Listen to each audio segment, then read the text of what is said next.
Vandaag wordt in de Efteling een nieuwe attractie geopend die alles te maken heeft met het mijnwerkersverleden. Hier staan twee mijnwerkers rond de eeuwwisseling 1900 outfit. En er is een attractie, daar ga ik straks in en daarvoor heb ik me moeten verkleden als mijnwerker. Zie ik er nou eigenlijk goed uit? Nee, jij doet zo verkeerd om, jong. Hoezo? Ja, dat moet achter zitten, dat puntje.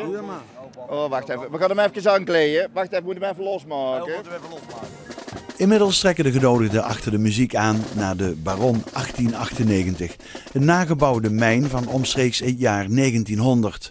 Ik moet zeggen dat ik onder de indruk ben van het feit dat ze zo zorgvuldig en liefdevol met dit soort projecten bezig zijn. Elk detail wordt op gelet.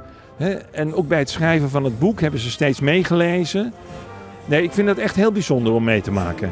Het verhaal gaat over twee kinderen en een hebzuchtige baron die een mijn opent om op zoek te gaan naar goud.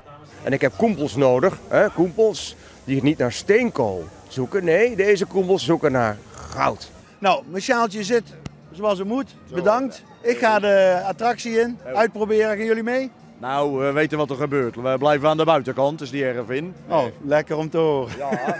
Ja. En dan is het tijd voor de officiële opening. O wie durft de angstaanjagend, ijzingwekkende wereld van Baron 1898 te betreden? 3, 2, 1... Glück auf!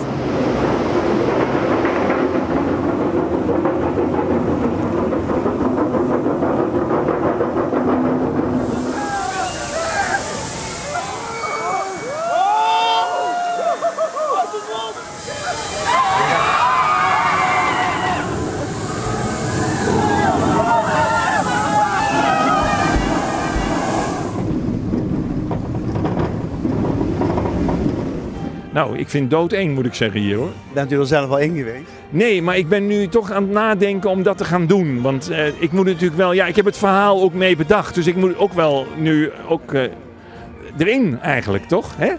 Het nieuwe boek van Vriends met de titel Baron komt uit in september.